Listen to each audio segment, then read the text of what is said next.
नमस्कार दोस्तों।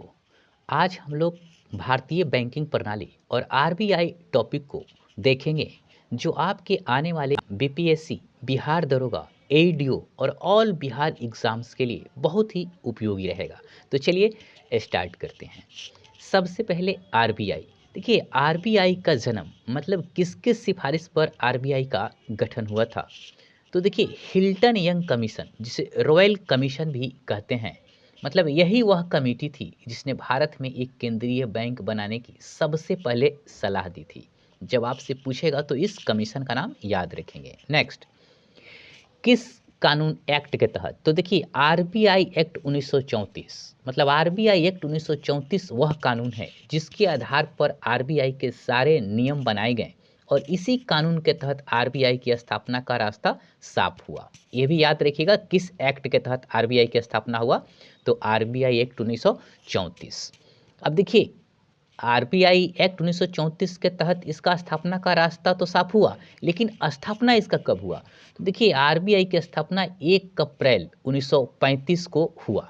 ठीक ना, मतलब यह आरबीआई का जन्मदिन है। इसी दिन इसकी शुरुआत हुई, जिसका मुख्यालय पहले कोलकाता में था, लेकिन बाद में यह मुंबई शिफ्ट हो गया। डेट याद करने की कोई ज़रूरत नहीं है 1937 में। वर्तमान में पूछेगा आरबीआई का मुख्यालय कहाँ है, तो मुंबई। अब देखिए, राष्ट्रीयकरण, इसका राष्ट्रीयकरण कब किया गया।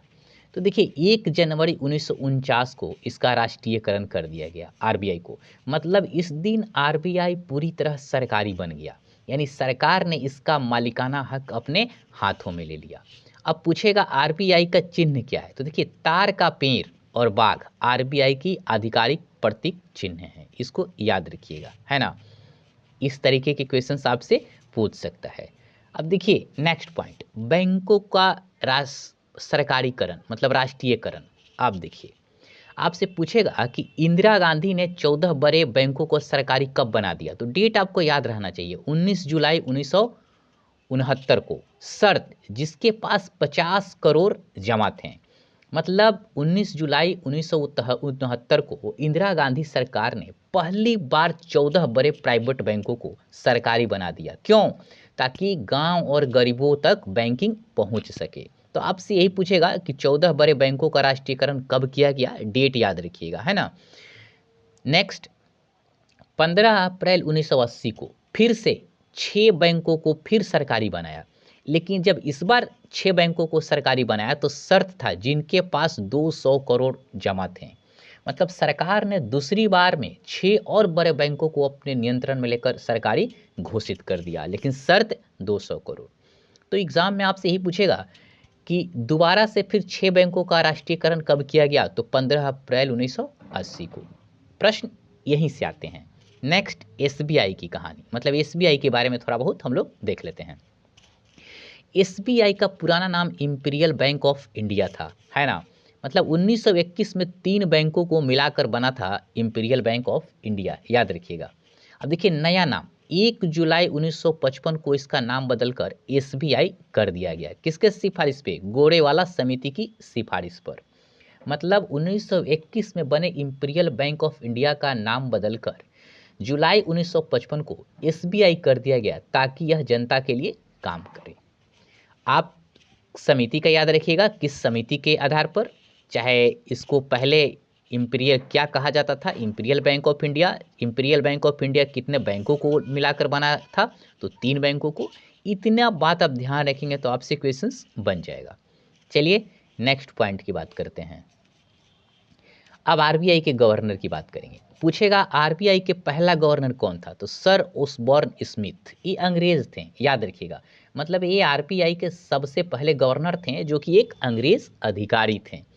पहले भारतीय गवर्नर कौन थे आरबीआई की, यह भी आता है। तो सीडी देशमुख थे, याद रखिएगा, है ना। अब ऐसे याद रखिए कि यह पहले ऐसे भारतीय थे जिन्हें आरबीआई का गवर्नर बनने का गौरव प्राप्त हुआ था, वह थे सीडी देशमुख, वर्तमान गवर्नर। अब देखिए, इसको आप समय समय पर अपडेट भी करते रहिएगा। अभी वर्तमान में संजय मल्होत्रा हैं आरबीआई के प्रेजेंट में गवर्नर, याद रखिएगा। देखिए, नोट पर हस्ताक्षर। देखिए, 1 रुपये नोट को छोड़कर बाकी सभी नोटों पर आरबीआई गवर्नर के हस्ताक्षर होते हैं। देखिए, एक चीज़ जानिए, ₹1 के नोट को छोड़कर बाकी सभी पर गवर्नर के साइन होते हैं। जैसे ₹1 के नोट पर देश के किसका होता है? वित्त सचिव का हस्ताक्षर होता है, याद रखिएगा। मतलब ₹1 के नोट पर सिर्फ आरबीआई के गवर्नर का हस्ताक्षर नहीं होता है। तो सवाल आपसे पूछेगा कि ₹1 के नोट पर किसका हस्ताक्षर होता है? तो आप कहेंगे वित्त सचिव का। एग्जाम में इसी तरीके से क्वेश्चन आएगा। अब हम लोग चलिए नेक्स्ट पॉइंट की बात करते हैं, मौद्रिक नीति, है ना। मौद्रिक नीति के संदर्भ में सबसे मतलब महत्वपूर्ण। अब देखिए मौद्रिक नीति का काम क्या है। अब देखिए कॉन्सेप्ट इसका समझिए, बाजार में कितना पैसा रहेगा और इसे कंट्रोल करना ही मौद्रिक नीति है, याद रखिएगा, है ना। मतलब कितना पैसा रहेगा कितना नहीं रहेगा है, यह मौद्रिक नीति के तहत किया जाता है। मैंने यहाँ एक मतलब लाइन लिखा है कि आरबीआई को हमने पिताजी बना दिया है और जो जितने बैंक हैं ना वो बच्चे हैं और बाकी जो मतलब वो कस्टमर हैं वह आप मतलब पब्लिक कस्टमर हैं, है ना। तो ये देखिए इसकी एग्जांपल से मैं समझाने का प्रयास करूंगा। तो देखिए सबसे पहले हम लोग सीआरआर समझेंगे, कैश रिजर्व रेशियो, नगद आरक्षित अनुपात, है ना। सबसे पहले इसको हम लोग ना किताबी भाषा में समझेंगे कि बैंकों को अपनी कुल जमा का कुछ हिस्सा आरबीआई के पास कैश में रखना पड़ता है, इस पर कोई ब्याज नहीं मिलता, है ना, याद रखिएगा। मतलब ऐसे समझिए हर बैंक को अपनी कुल जमा का एक छोटा हिस्सा जैसे 4.5%, 4% जो भी फिक्स हो उसको बैंक के पास सुरक्षित तौर पे रखना होता है आरबीआई के पास। समझ रहे हैं ना आप, क्यों क्यों रखना पड़ता है? अगर बैंक डूब जाए तो ग्राहकों को कुछ पैसा वापस मिल सके। तो आपसे यही पूछेगा कि सीआरआर क्या है ना। तो आप प्रेजेंट टाइम में याद रखिएगा कितना मतलब है, 4.5 है, 4 है, आप उसको मतलब करेंट से अपडेट कर लेंगे। तो कैश रिजर्व रेशियो आप समझ गए कि बैंक अपनी कुल जमा का कुछ हिस्सा आरबीआई के पास कैश के रूप में रखता है और आरबीआई इस पर कोई ब्याज नहीं देती, याद रखिएगा। कभी पूछेगा कि कैश रिजर्व रेशियो पर आरबीआई ब्याज देता है कि नहीं, तो नहीं देता है। जैसे कि एग्जाम्पल हमने समझाया, पिताजी कौन है? आरबीआई, बच्चा कौन है? बैंक के। अब देखिए पिता, यहाँ आप समझिएगा आरबीआई को हमने पिताजी बनाया, बच्चे को बैंक, बैंक को बच्चे बनाया। तो पिताजी ने बच्चे से कहा बेटा अगर तुम 100 रुपये कमाते हो तो उसमें से 4.5 रुपया मेरे पास सिक्योरिटी के तौर पर जमा कर दो, इसे तुम खर्च नहीं कर सकते। वही मतलब कुल जमा का 4 रुपया मतलब 4% क्या बोलते हैं, 4.5 या 5 जो भी हो, मतलब जो फिक्स हो उतना आपको जमा करना है आरबीआई के पास, याद रखिएगा। क्यों? क्योंकि विपरीत परिस्थितियों में वो आपकी एक प्रकार से हेल्प करेगी, है ना। अब देखिए असर क्या होगा, सीआरआर, अगर RBI CRR cash reserve ratio को बढ़ा देगा, मतलब पहले मान लीजिए कि 4 रुपया, 100 रुपया में 4 रुपया आपको जमा करना है, तो अब कर दे 5 रुपया, तो बैंकों के देखिए सीआरआर अगर बढ़ जाएगा तो बैंकों के पास पैसा कम हो जाएगा, तो लोन महंगा हो जाएगा। अब कैसे इसको समझिए, मान लीजिए कि अभी आरबीआई सीआरआर 100 रुपया में 4 रुपया रखे हुए कि आपको 100 रुपया यदि कुल जमा है तो उसमें 4 रुपया आप मेरे पास जमा करिए, लेकिन बढ़ा के यदि उसने इसको 5 रुपया कर दिया तो बैंक के पास पहले 96 रुपया था, अब 95 रुपया हो गया। मैं एक एग्जाम्पल दे रहा हूँ अप्रॉक्स। तो अब पैसा कम हो गया बैंक के पास, तो जब बैंकों के पास पैसा कम हो जाएगा, इस सीआरआर बढ़ जाएगा, तो बैंक के पास पैसा कम होगा तो ऑटोमेटिक लोन वो महंगा देगा, मतलब ब्याज ज़्यादा देगा, तो लोन महंगा हो जाएगा, है ना।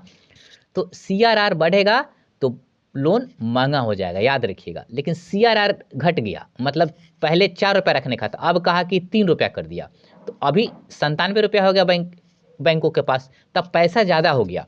तो बैंकों के पास यदि पैसा ज़्यादा होगा तो लोन सस्ता हो जाएगा, क्योंकि कम ब्याज पर वह पैसा देंगे तो लोन सस्ता हो जाएगा। आप इतना याद रखिएगा कि सीआरआर बढ़ेगा तो बैंक के पास पैसा कम हो जाता है, तो बैंक के पास पैसा कम हो जाएगा तो लोन महंगा देगा, और सीआरआर यदि घटेगा तो बैंक के पास ज़्यादा पैसा तो लोन सस्ता हो जाएगा, याद रखिएगा। अब चलिए नेक्स्ट बात करते हैं एसएलआर की, है ना, जिसको वैधानिक तरलता अनुपात भी कहते हैं। अब इसको समझिए, देखिए इसको हमने दो तरीके से समझाया है, एक तो किताबी तरीके से और एक मतलब उदाहरण देके भी। अब देखिए बैंकों को कुछ पैसा अपने पास लॉकर में रखना होता है, सोना, कैश या सरकारी बॉन्ड के रूप में, इसे वे लोन में नहीं बांट सकते, यह बैंक की अपनी सुरक्षा के लिए है। अब देखिए एसएलआर 18% के आसपास रहता है, आप याद रखिएगा, लेकिन आपसे यह नहीं पूछेगा कितना परसेंट, कभी पूछ भी सकता है, बट करेंट का पॉइंट मतलब ना आप ध्यान रखेंगे, मतलब याद रखेंगे। देखिए अब इसको ऐसे समझिए, मतलब बैंकों को अपने पास भी कुछ हिस्सा, मतलब जितना आप जमा है सोना के रूप में रखिए, कैश के रूप में रखिए, सरकारी बॉन्ड के रूप में रखिए, अपना तिजोरी में रखना पड़ता है। मतलब इसको वो लोन नहीं दे सकता। मान लीजिए 18%, 100 रुपया है तो इसका 18 रुपया ना इसको अपने पास रखना पड़ेगा। यह विपरीत परिस्थितियों के लिए होता है, कभी यदि ऐसी मतलब परिस्थिति आ जाए तो इसका उपयोग करेंगे। अब देखिए देसी उदाहरण, मतलब पिताजी ने कहा, कौन, आरबीआई, किसको, बैंक को, कि कुछ पैसा अपनी गुल्लक मतलब जो भी तिजोरी है इमरजेंसी के लिए अलग रख लो। इसे दोस्तों मतलब पब्लिक को उधार नहीं देना है। मतलब आरबीआई बैंकों को कहता है कि भाई कुछ पैसा तुम कुल जमा का अपने पास रखो, इसे उधार नहीं देना है। जब इमरजेंसी ऐसा कुछ परिस्थिति आएगा तो उसका उपयोग करना है ना। आप समझ गए एसएलआर क्या है, कि कुछ पैसा अपने पास बैंकों को रखना जरूरी है। सीआरआर भी समझ गए कि कुछ पैसा मतलब आरबीआई के पास रखना होता है ना। अब हम लोग समझेंगे रेपो रेट, है ना। अब देखिए रेपो रेट समझिए, जब बैंक आरबीआई से शॉर्ट टर्म जैसे 2 से 14 दिन शॉर्ट टर्म के लिए लोन लेते हैं तो आरबीआई जो ब्याज लेता है उसे रेपो रेट कहते हैं, है ना। मतलब जब बैंकों को थोड़े समय के लिए पैसे की जरूरत होती है तो वह जिस ब्याज दर पर आरबीआई से उधार लेते हैं उसे रेपो रेट कहते हैं। देखिए शॉर्ट टर्म के लिए, लेकिन यहीं पर लॉन्ग टर्म यदि यूज हो जाएगा ना तो उसको बैंक दर बोलते हैं। रेपो रेट उसको बोलेंगे बैंक दर, याद रखिएगा। सिर्फ शॉर्ट टर्म हटा दिया जाए, यहाँ पे कहा है कि जब बैंक आरबीआई से लॉन्ग टर्म के लिए लोन लेते हैं तो जो आरबीआई जो ब्याज लेता है उसे बैंक दर बोलते हैं, लेकिन शॉर्ट टर्म के लिए जब ले 2 से 14 दिन के बीच तो उसे रेपो रेट कहते हैं। याद रखिए यही दोनों में अंतर है, शॉर्ट टर्म को रेपो रेट और लॉन्ग टर्म को बैंक दर, मतलब लंबे समय के लिए और कुछ दिन के लिए रेपो रेट। यही अंतर है रेपो रेट और बैंक दर में। अब रेपो रेट आप समझ गए, मतलब एग्जाम में आपसे यही पूछेगा कि कौन, मतलब बैंक यदि मतलब छोटे मतलब बहुत कम समय के लिए आरबीआई से लोन लेते हैं तो किस रेट पर लेते हैं, तो आप उसमें ऑप्शन दिया रहेगा repo rate, reverse repo rate, bank दर, इस तरीके का। तो आपको जब याद होगा तो आप इसे टिक कर लेंगे। चलिए अब हम लोग देखेंगे रिवर्स रेपो रेट। हमने यहाँ एग्जाम्पल से भी समझा दिया है, इसे आप पढ़ लीजिएगा, पता चल जाएगा। रिवर्स रेपो रेट, देखिए जब बैंकों के पास एक्स्ट्रा पैसा हो जाता है तो वह आरबीआई के पास जमा कर देते हैं, आरबीआई उन्हें ब्याज देता है। देखिए रेपो रेट समझ गए कि जिस दर पे आरबीआई बैंकों को मतलब ब्याज ऋण देता है उस ब्याज दर को कहते हैं। लेकिन यदि बैंक के पास ज़्यादा पैसा हो गया, एक्स्ट्रा पैसा, तो क्या करता है ना कि वो आरबीआई के पास पैसा रख देता है। अब आरबीआई के पास पैसा रख देता है तो आरबीआई क्या करती है, उस पर ब्याज देती है, उसी को रिवर्स रेपो रेट कहते हैं, है ना।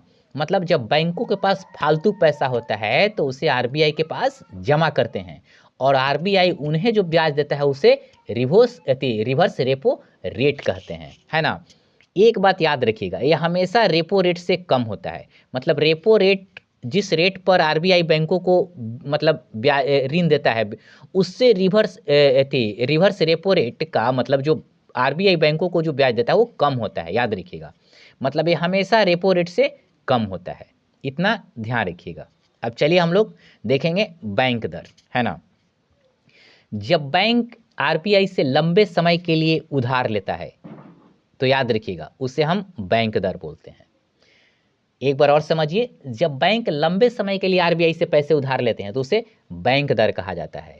देखिए हमने आपको ऊपर ही समझाया था लॉन्ग टर्म, अब यही लॉन्ग टर्म की जगह पे शॉर्ट टर्म हो जाएगा 2 से लेके 14 दिन के बीच, तब ये हो जाएगा रेपो रेट, है ना, रेपो दर। लेकिन लॉन्ग टर्म है तो बैंक दर, यह डिफरेंस है। आप समझ गए होंगे, परिभाषा याद रहेगा तो एग्जाम का क्वेश्चन आप बना लेंगे।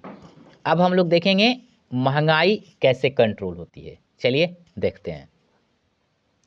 देखिए एक सिद्धांत है, बाजार में यदि ज़्यादा पैसा होगा तो लोग ज़्यादा खरीदारी करेंगे, मांग बढ़ेगी, महंगाई बढ़ेगी। मान लीजिए कि लोगों के पास बहुत ज़्यादा पैसा है, तो पैसा है तो लोग उसका यूज करेंगे ना, खरीदारी करेंगे। अब वस्तु की डिमांड बढ़ेगी, डिमांड बढ़ेगी तो ऑटोमेटिक है कि सामान का कीमत बढ़ जाएगा तो महंगाई बढ़ जाती है। तो आरबीआई का एक्शन, आरबीआई क्या एक्शन लेगी, केस 1 हम 2 केस में समझेंगे। जब आरबीआई रेट बढ़ाता है महंगाई रोकने के लिए, मतलब महंगाई ज़्यादा बढ़ जाएगा तो आरबीआई क्या करता है, आरबीआई क्या करेगा, चलिए इसको समझते हैं पहले। देखिए, जब बाजार में बहुत पैसा हो जाता है और महंगाई बढ़ती है तो आरबीआई ब्याज दरें बढ़ा देता है, इससे लोन महंगा हो जाता है, लोग कम खर्च करते हैं और महंगाई घट जाती है। वही देखिए पहला पॉइंट, आरबीआई क्या करता है, रेपो रेट बढ़ा देता है। मान लीजिए कि 5 है तो कर देगा 6, तो 6 कर देगा तो पैसा मार्केट में कम जाएगा, तो बैंकों को लोन महंगा मिलता है। बैंक को ही अगर ज़्यादा ब्याज दर पर आरबीआई पैसा देगा, लोन महंगा मिलेगा, तो जनता को भी तो महंगा ही देंगे ना, इसलिए वो जनता को भी लोन महंगा कर देते हैं। मान लीजिए मैं बैंक हूँ, मेरे को यदि पैसा आरबीआई से ज़्यादा पे मिलेगा, ज़्यादा रेट पे, तो हम भी तो जो लोगों को देंगे ज़्यादा पे देंगे, तो लोग ज़्यादा पे मिलेगा ब्याज पर, तो फिर लोन कम लेंगे। मतलब जनता महंगा ब्याज देखकर लोन कम लेती है ना। जब लोन कम लेगी तो बाजार, लोगों की जेब में पैसा कम रहेगा तो खरीदारी कम होगा, और जब खरीदारी कम होगी तो महंगाई कम हो जाएगी। अब देखिए, लोगों के पास पैसा रहेगा नहीं, मार्केट में सामान है, लोग खरीदेंगे नहीं, तो क्या करेंगे दुकानदार, सामान उसका कीमत घटा देते हैं, है ना। मतलब डिमांड नहीं रहेगा तो कीमत घटता है ना, तो महंगाई कम हो जाएगी अपने आप। केस 1 में। अब देखिए दूसरा केस में, देखिए जब आरबीआई रेट घटाता है, मतलब जब मंदी रहती है या बाजार में जान डालना हो, है ना, तो क्या करता है, जैसे मंदी दूर करना हो, मान लीजिए कि जैसे बाजार अगर सुस्त है तो क्या करेगा, बाजार यदि सुस्त है तो आरबीआई क्या करेगा, रेपो रेट घटा देता है। मान लीजिए पहले 5 है तो कर देगा 4, एग्जाम्पल मैं बता रहा हूँ 4, तो जब घटा दिया तो बैंकों के पास पैसा ज़्यादा रहेगा, तो बैंक क्या करेंगे, जनता के लिए लोन सस्ता कर देंगे, है ना। मतलब बैंकों को यदि लोन सस्ता पर मिलेगा तो वह भी आपको सस्ता पर देंगे। जब सस्ता मिलेगा तो जनता क्या करेंगे, सस्ता लोन लेकर खूब खरीदारी करते हैं और बिजनेस करते हैं। यदि सस्ता लोन मिलेगा तो लोग लोन लेना पसंद करते हैं, और पैसा लेंगे तो खरीदारी करेंगे ना, तो खरीदारी करेंगे तो क्या होगा, बाजार में पैसा बढ़ता है, और जब पैसा बढ़ेगा तो रोजगार बढ़ता है, रोजगार बढ़ेगा तो आर्थिक ग्रोथ है। कैसे, अब देखिए पैसा बढ़ा तो डिमांड होगा, डिमांड होगा तो प्रोडक्शन होगा, और प्रोडक्शन होगा तो लोगों की जरूरत पड़ेगी ना उत्पादन में, तो लोगों की जरूरत पड़ेगी और उत्पादन बढ़ेगा तो ग्रोथ भी देश का होगा, मतलब विकास भी होगा। मतलब इसी हिसाब से आप देखेंगे कि आरबीआई मतलब कंट्रोल करती है मतलब महंगाई को या मंदी को, याद रखिएगा, है ना। अब हम लोग नेक्स्ट की बात करेंगे, आरबीआई का रेट और बाजार का पैसा एक दूसरे के दुश्मन हैं। अब देखिए कैसे, अगर रेट बढ़ा दिया आरबीआई, मतलब रेपो रेट, तो पैसा घटेगा। मतलब कहने का मतलब आरबीआई यदि लोन महंगा कर देगा तो बैंकों के पास पैसा कम हो जाएगा, तो लोगों को भी पैसा कम मिलेगा। मतलब महंगा अगर लोन हो जाएगा तो आप पैसा लेंगे नहीं, लेंगे ना। तो रेट बढ़ जाएगा तो पैसा घट जाएगा, तो पैसा घट जाएगा। अगर रेट घटेगा, आरबीआई रेट घटा दिया, तो बैंक भी पैसा, मतलब जो लेते हैं आरबीआई से, वह भी जो इंटरेस्ट रेट है घटाकर पैसा देंगे, तो लोग पैसा ज़्यादा लेंगे तो पैसा बढ़ेगा। आप इतना ही याद रखिएगा कि अगर रेट बढ़ेगा तो मार्केट में पैसा घट जाता है, अगर रेट घटेगा तो मार्केट में पैसा बढ़ जाता है। बस इतना ध्यान रखिएगा। अब हम लोग पढ़ेंगे खातों के प्रकार, टाइप ऑफ अकाउंट। अब देखिए करेंट अकाउंट, देखिए जिसको चालू खाता बोलते हैं, इस पर 0% ब्याज मिलता है। यह व्यापारियों के लिए है, दिन में कितनी भी पैसा निकाल सकते हैं। करेंट अकाउंट से आप दिन भर में कितना भी पैसा निकालिए, बट आप पैसा जमा रहेगा लेकिन ब्याज आपको नहीं मिलता है। सेविंग अकाउंट, इस पर थोड़ा ब्याज मिलता है, मतलब आम लोगों के लिए है ना। सेविंग अकाउंट मतलब अधिकांश लोगों की अकाउंट जो होती है वह सेविंग अकाउंट होती है, खास करके विद्यार्थियों का, है ना। तीसरा होता है फिक्स डिपॉजिट, जो आप फिक्स डिपॉजिट करते हैं इस पे ज़्यादा ब्याज मिलता है, याद रखिएगा। एक होता है एनपीए, है ना। एनपीए, देखिए एनपीए क्या कहते हैं, अगर कोई लोन लेने वाला 90 दिनों तक ब्याज न दे और न ही मूलधन चुकाए तो वह लोन एनपीए मान लिया जाता है, मतलब डूबता हुआ कर्ज। आपसे एग्जाम में यही पूछेगा कि एनपीए के अंतर्गत क्या आता है, ऑप्शन दे देगा कि कोई व्यक्ति 90 दिनों तक ब्याज और मूलधन न दे, 80 दिन तक न दे, 100 दिन, तो इसको याद रखेंगे तो क्वेश्चन आपका बन जाएगा। अब हम लोग चलिए नेक्स्ट बात करते हैं बिहार विशेष के संदर्भ में, सीडी रेशियो मतलब साख जमा अनुपात, इसको समझते हैं। अब देखिए इसका मतलब है क्रेडिट डिपॉजिट रेशियो, मतलब बिहार के लोगों ने बैंक में अगर 100 रुपये जमा किए तो बैंक ने वापस बिहार में कितने रुपए लोन के रूप में दिए। मान लीजिए कोई बैंक है बिहार में, एक बैंक मान लीजिए एसबीआई बैंक है, अब बिहार के लोग उसमें ना मतलब जमा कर रहे हैं पैसा, मान लीजिए 100 रुपया जमा किए है ना। अब 100 रुपया जमा किए तो बैंक पैसा लेता है तो उसको किसी न किसी को देता है ना ऋण के तौर पे। तो जो जितना पैसा बिहार से लेता है उसमें से कितना पैसा बिहार को देता है और कितना पैसा बाहर भेज देता है। तो देखिए बिहार का क्रेडिट डिपॉजिट रेशियो बहुत खराब है, लगभग 50 से 55% के पास। इसका मतलब है बैंक यहाँ से पैसा लेता है लेकिन लोन दूसरे राज्यों में देते हैं। समझ रहे हैं ना मेरी बात।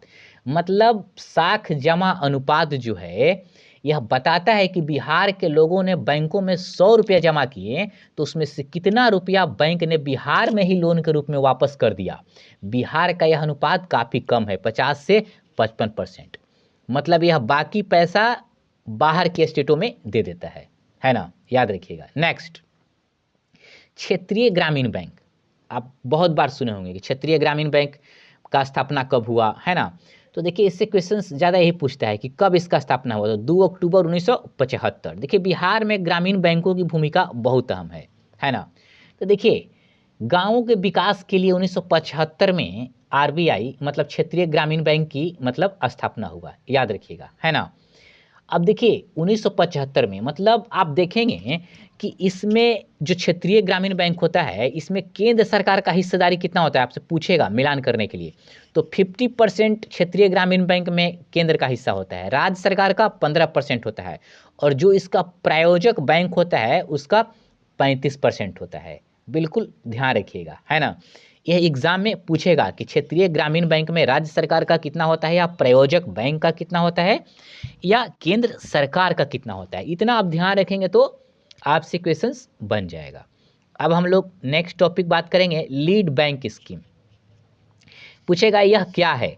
देखिए जिला स्तर पर बैंकिंग विकास के लिए जिम्मेदार बैंक, हर जिले का एक लीड बैंक होता है ना। आपसे पूछेगा कि जिले स्तर पर बैंकिंग विकास के लिए जो जिम्मेदार बैंक होता है उसे क्या कहते हैं, तो लीड बैंक कहते हैं, है ना। आपसे पूछेगा लीड बैंक की स्थापना कब हुई, तो याद रखिएगा 1969 से शुरू हुई, है ना। किस समिति के सिफारिश पर, तो आप कहेंगे गाडगिल समिति के सिफारिश पे, है ना। इस पॉइंट को आप बिल्कुल ध्यान रखिएगा क्योंकि डेट याद रखेंगे और डेट के साथ साथ आप क्या याद रखेंगे, मतलब किस समिति के सिफारिश पर। अब चलिए नेक्स्ट कुछ रटने वाला कि नोट छपाई के कारखाना आप याद रखिएगा, देवास, नासिक, मैसूर, सलाबोनी, इसको याद आप रखेंगे। अब देखिए बैंकिंग सुधार समितियां, अब देखिए पूछेगा कौन सा समिति किससे संबंधित है। आपसे पूछेगा नरसिम्हम समिति का संबंध किससे है, तो यह बैंकिंग सुधार से है, बहुत बार एग्जाम में आया है।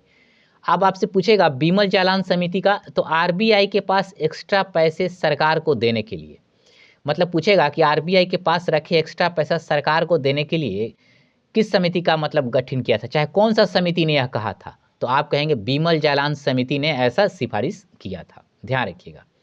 अब हम लोग नेक्स्ट टॉपिक देखेंगे मुद्रा आपूर्ति, है ना। अब देखिए इसमें क्या याद करना है आप समझिएगा, मतलब 2-3 पॉइंट याद रखेंगे तो आपसे क्वेश्चंस बन जाएगा। M1 देखिए 3 प्रकार का मुद्रा होता है, M1, M2, M3, आपको 2 ही पढ़ना है। M1 पूछेगा किसको संकीर्ण मुद्रा कहते हैं, तो M1 को याद रखिएगा। अब M1 में क्या आता है, जनता के पास कैश प्लस बैंकों में जमा, मतलब यह सबसे ज़्यादा लिक्विड है, तुरंत खर्च हो जाता है, मतलब M1 संकीर्ण मुद्रा माना जाता है। इसमें जो जनता होता है ना उसके पास मौजूद जो नगद पैसा होता है और बैंकों में जो पैसा जमा होता है उसको शामिल करते हैं इसमें। आप ये देख रहे होंगे कि इसमें कभी भी आप निकाल भी सकते हैं, मतलब यह सबसे ज़्यादा तरल होता है क्योंकि इसे तुरंत खर्च किया जा सकता है।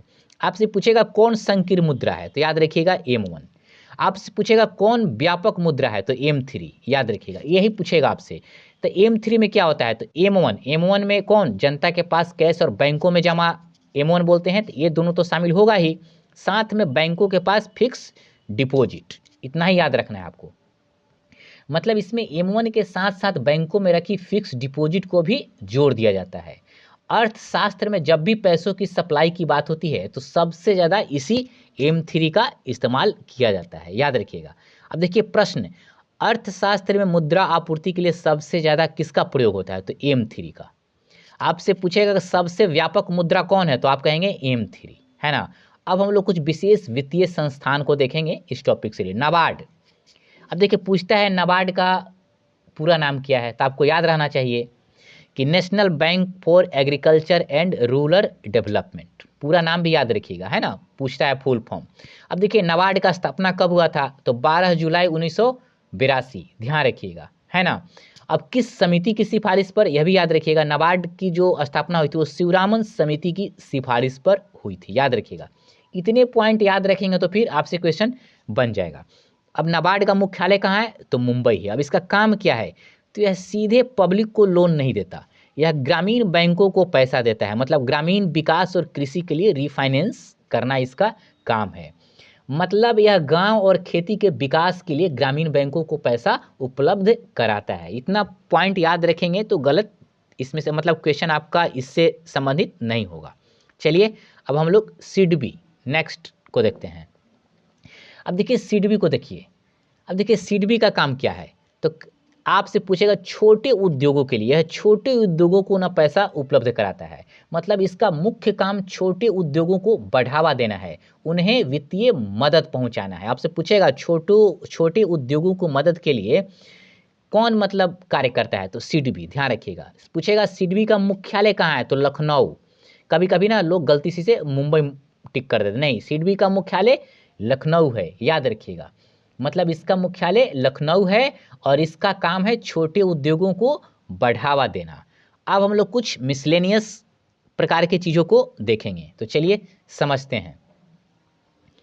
देखिए खुले बाजार की क्रियाएं, है ना, ओपन मार्केट ऑपरेशन, ओएमओ जिसको बोलते हैं। आपसे देखिए परीक्षा में क्या पूछेगा, परीक्षा में आपसे पूछेगा कि जब आरबीआई बाजार में महंगाई कम करने के लिए सरकारी बॉन्ड बेचता है या खरीदता है तो उसे क्या कहते हैं, तो आपको याद रहेगा तभी तो, ओएमओ मतलब ओपन मार्केट ऑपरेशन, खुले बाजार की प्रक्रियाएं। मतलब इसका काम क्या है, महंगाई या तरलता कंट्रोल करने का एक साधन है, याद रखिएगा।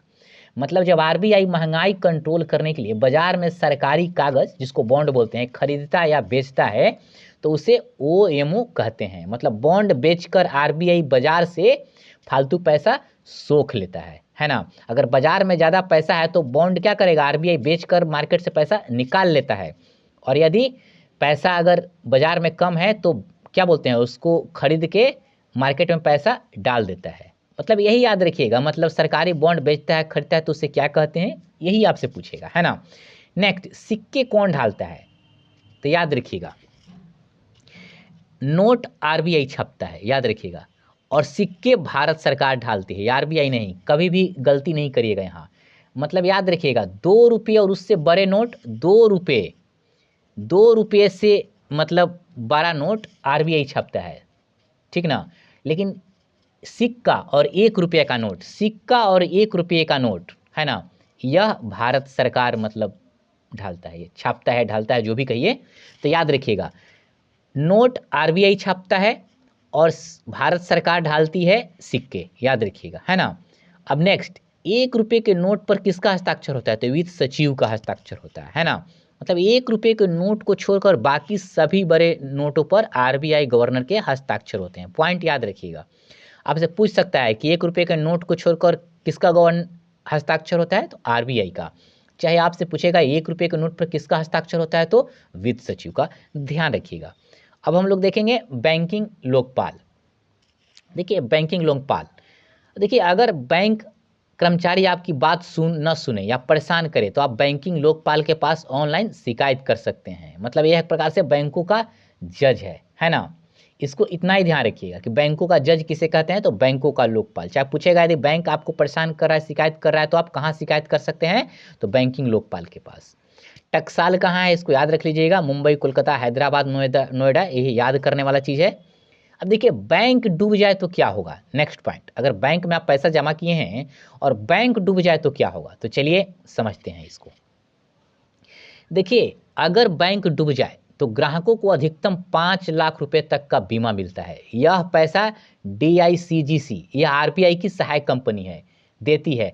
पहले यह राशि 1 लाख थी, अब 5 लाख रुपया है, याद रखिएगा। मतलब अगर कल को कोई बैंक डूब जाए तो आपको घबराने की ज़रूरत नहीं है। क्यों, क्योंकि आरबीआई की यह कंपनी जो सहायक कंपनी है आपके 5 लाख रुपए तक की जमा राशि की गारंटी प्रदान करती है। आपसे पूछेगा कि यह क्या है, चाहे कौन गारंटी प्रदान करता है बैंक डूब जाने पर, तो ध्यान रखिएगा, याद रखिएगा। वित्तीय वर्ष, फाइनेंशियल ईयर। देखिए पूछेगा भारत सरकार का फाइनेंशियल ईयर क्या है, तो 1 अप्रैल से 31 मार्च, इसको आप ध्यान रखेंगे, है ना। पूछेगा आरबीआई का वित्तीय वर्ष क्या है, तो देखिए पहले आरबीआई का जून जुलाई से जून था, ध्यान रखिएगा, लेकिन यह भी 1 अप्रैल से 31 मार्च हो गया है। इस कंफ्यूजन को ना आप दूर कर लेंगे। मतलब भारत सरकार और आरबीआई दोनों का वित्तीय वर्ष अब 1 अप्रैल से 31 मार्च तक ही होता है, ठीक ना। अब ये वाला याद नहीं रखना है, पहले जो जुलाई जून था, ध्यान रखिएगा। अब हम लोग नेक्स्ट कुछ पॉइंट बात करेंगे, भुगतान प्रणाली, पेमेंट सिस्टम। तो देखिए आरटीजीएस मतलब यदि 2 लाख रुपए से आप रुपया से ऊपर आपको तुरंत भेजना है, उसको आरटीजीएस कहते हैं। नेफ्ट, छोटी रकम भेजने के लिए थोड़ा टाइम इसमें लगता है। यूपीआई, आप लोग फ़ोन पे गूगल पे इस्तेमाल करते हैं, इसके द्वारा भी आप मतलब ना पैसे भेजते हैं। अब हम लोग समझेंगे मौद्रिक नीति के उपकरण। देखिए एग्जाम में मैं यहाँ पे ज़्यादा समझा के लिखा हूँ, लेकिन परीक्षा में आपसे क्या पूछेगा मैं उस पर चर्चा करूँगा। देखिए आरबीआई बाजार में पैसे के बहाव को कंट्रोल करने के लिए 2 तरह के हथियार कह लीजिए चाहे उपकरण कह लीजिए इस्तेमाल करता है। एक मात्रात्मक उपकरण और दूसरा आपको गुणात्मक उपकरण। तो एग्जाम में ही आता है कि मात्रात्मक उपकरण में कौन कौन से शामिल हैं, गुणात्मक उपकरण में कौन कौन से शामिल हैं। तो याद रखिएगा मात्रात्मक उपकरण में CRR, SLR, repo rate, reverse repo rate, bank दर, ओएमओ, यह सब मात्रात्मक उपकरण होता है, याद रखिएगा, है ना। CRR, SLR, repo rate, reverse repo rate, bank दर, ओएमओ हम लोगों ने ऊपर देख लिया है, तो आप इसे एक बार नोट्स में पढ़ लीजिएगा। लेकिन आपसे यही पूछेगा कि मात्रात्मक उपकरण कौन है, तो जो भी ऑप्शन में आपको दिखे ट्रिक कर लीजिएगा। सेकेंड आपसे पूछेगा कि गुणात्मक उपकरण में कौन से शामिल होते हैं, है ना। मतलब गुणात्मक उपकरण में, तो याद रखिएगा गुणात्मक उपकरण में नैतिक दबाव और मार्जिन आवश्यकता और ऋण की राशनिंग। अब देखिए गुणात्मक उपकरण बैंक कब अपनाता है, आरबीआई। ये हथियार पैसे की मात्रा नहीं बल्कि पैसे के इस्तेमाल और बैंकों के व्यवहार को कंट्रोल करता है ना। अब देखिए मात्रात्मक उपकरण क्या कर रहा था, मात्रात्मक उपकरण पैसे की मात्रा को कम ज्यादा करता है। गुणात्मक उपकरण क्या करता है, यह पैसों के इस्तेमाल का तरीका या व्यवहार को कंट्रोल करता है। तो पूछेगा नैतिक दबाव, नैतिक दबाव में क्या होता है, इसमें आरबीआई बैंकों को प्यार से समझाता है या सलाह देता है कि अर्थव्यवस्था की स्थिति को देखकर लोन या कम ज्यादा दें, है ना। मार्जिन आवश्यकता क्या होता है, कभी कभी आपसे पूछेगा अगर आप 1 लाख का सोना गिरवी रखकर लोन लेते हैं तो बैंक आपको पूरा 1 लाख नहीं बल्कि 80,000 ही लोन देगा। यह 20,000 का अंतर ही मार्जिन है। महंगाई बढ़ने पर आरबीआई इसे बढ़ा देता है ताकि लोग कम लोन ले, है ना। आप मार्जिन आवश्यकता समझ गए, इसे एक बार और पढ़ लीजिएगा। ऋण की राशनिंग क्या होता है, इसको समझिए। देखिए ऋण की राशनिंग होता है कि यहाँ आरबीआई कोटा तय कर देता है कि किस क्षेत्र को कितना अधिकतम लोन दिया जा सकता है, उसी को ऋण की राशनिंग बोलते हैं, ठीक ना। मतलब किस सेक्टर को कितना अधिकतम लोन दिया जा सकता है, यही ऋण की राशनिंग है, याद रखिएगा, है ना। अब हम लोग देखेंगे प्राथमिकता प्राप्त क्षेत्र से संबंधित कुछ फैक्ट को जो एग्जाम में आता है, तो चलिए देखते हैं। देखिए कॉन्सेप्ट पहले समझिए। आरबीआई चाहता है कि बैंक केवल अमीरों को ही लोन न दे बल्कि उन क्षेत्रों को भी दे जो देश के विकास के लिए जरूरी है। मतलब वो अपने कुल लोन का एक निश्चित हिस्सा समाज के जरूरी क्षेत्रों को भी जरूर दे। जैसे नियम क्या है, देखिए नियम है सभी भारतीय कमर्शियल बैंकों को अपने कुल लोन का 40% हिस्सा इन क्षेत्रों को देना अनिवार्य है। अब देखिए क्षेत्र क्या है, खेती, छोटे उद्योग, शिक्षा, आवास, सामाजिक बुनियादी ढांचा। मतलब आपको कुल लोन का 40% हिस्सा देना होगा। आपसे पूछेगा कि सभी भारतीय कमर्शियल बैंकों को अपने कुल लोन का कितने परसेंट हिस्सा खेती या छोटे उद्योगों को देना अनिवार्य है, तो कहेंगे 40%, याद रखिएगा। अब क्षेत्रीय ग्रामीण बैंक आरआरबी मतलब क्षेत्रीय ग्रामीण बैंक, यहाँ समझिएगा, मतलब क्षेत्रीय ग्रामीण बैंकों के लिए सीमा और भी कड़ी है। उन्हें अपने कुल लोन का 75% हिस्सा इन्हीं क्षेत्रों को देना होता है, खेती के लिए, छोटे उद्योग के लिए, सामाजिक बुनियादी इन सब चीज़ों के लिए। बिल्कुल आप समझ गए होंगे, है ना। मतलब क्षेत्रीय ग्रामीण बैंकों के लिए कम से कम 75% और कमर्शियल बैंकों को 40%, दोनों आंकड़ा याद रखिएगा क्योंकि एग्जाम में आपसे पूछेगा। अब हम लोग समझेंगे भुगतान बैंक बनाम लघु वित्त बैंक के बारे में कुछ फैक्ट्स, यहाँ से भी प्रश्न बनता है, तो चलिए समझते हैं। अब देखिए पूछेगा भुगतान बैंक के बारे में, देखिए कैसे पूछेगा। भुगतान बैंक किसको कहते हैं आप पहले समझिए। Airtel bank, India post payment bank, है ना। अब देखिए भुगतान बैंक का काम क्या होता है, आपको कथन दे देगा कि यह लोन दे सकता है कि नहीं दे सकता है। तो यह लोन दे सकता है भुगतान बैंक, यह क्रेडिट कार्ड जारी नहीं कर सकते, याद रखिएगा। आपसे पूछेगा भुगतान बैंक लोन दे सकता है कि नहीं, तो आप कहेंगे भुगतान यह लोन नहीं दे सकता है, ठीक ना। कथन जो भी रहेगा याद रहना चाहिए, तभी आप सही करेंगे। यह क्रेडिट कार्ड भी जारी नहीं कर सकता है भुगतान बैंक, यह केवल 2 लाख तक की जमा राशि को स्वीकार कर सकता है ना। मतलब यह बैंक आपको उधार नहीं दे सकता और क्रेडिट कार्ड भी जारी नहीं कर सकता, सिर्फ 2 लाख रुपए तक का आप इसमें जमा कर सकते हैं। तो कथन आपको दे देगा कि भुगतान बैंक लोन दे सकता है, क्रेडिट कार्ड जारी कर सकता है, कौन सा सही है तो याद रहेगा, तभी तो आप सही करेंगे। अब चलिए लघु वित्त बैंक, है ना, इसको देखते हैं। लघु वित्त बैंक के बारे में, स्मॉल फाइनेंस बैंक है। देखिए लघु वित्त बैंक ना लोन दे सकता है या लोन भी देता है, ठीक ना। इसका मुख्य उद्देश्य छोटे किसानों और छोटे व्यापारियों को मदद करना है, याद करिएगा, है ना। तो इसका भी याद रखेंगे कि लघु वित्त बैंक का क्या काम है। तो यह बैंक लोन दे सकते हैं, छोटे किसानों और छोटे कारोबारियों को हेल्प करता है। इतना पॉइंट को आप याद रखेंगे। अब हम लोग डिजिटल बैंकिंग के कुछ शब्द को देखेंगे जो एग्जाम में आपसे क्वेश्चन पूछ सकता है। चलिए समझते हैं। Sorry, CBDC, central bank digital currency. देखिए यह आरबीआई द्वारा जारी की गई भारत की अपनी डिजिटल करेंसी है, इसे ई रुपया भी कहते हैं। आपसे पूछेगा आरबीआई द्वारा जारी की गई भारत की डिजिटल करेंसी क्या है, चाहे क्या नाम है, तो इसको याद रखिएगा, है ना। मतलब यह आरबीआई द्वारा जारी किया गया भारत का अपना डिजिटल करेंसी है, जिसे ई रुपया भी कहते हैं। नेक्स्ट एनपीसीआई, मतलब भारतीय राष्ट्रीय भुगतान निगम। देखिए यही वह संस्था है जिसने यूपीआई, रुपे कार्ड और भीम ऐप बनाया है। यह भारत में सभी डिजिटल भुगतान की हेड संस्था है। आपसे पूछेगा भारत में सभी डिजिटल भुगतान की हेड संस्था कौन है, तो एनपीसीआई, याद रखिएगा, है ना। बेसल मानक, बेसल मानक देखिए एग्जाम में पूछता है। बस इसमें इतना याद रखना है कि अंतर्राष्ट्रीय बैंकिंग नियम है जो बैंकों को डूबने से बचाने के लिए बनाए गए हैं। कुल 3 नियम है, बेसल 1, बेसल 2, बेसल 3। आपसे यह पूछेगा कि बेसल 1 या बेसल 2 या बेसल 3 किससे संबंधित है, तो यह बैंकिंग प्रक्रिया से संबंधित है, इतना ही याद रखिएगा।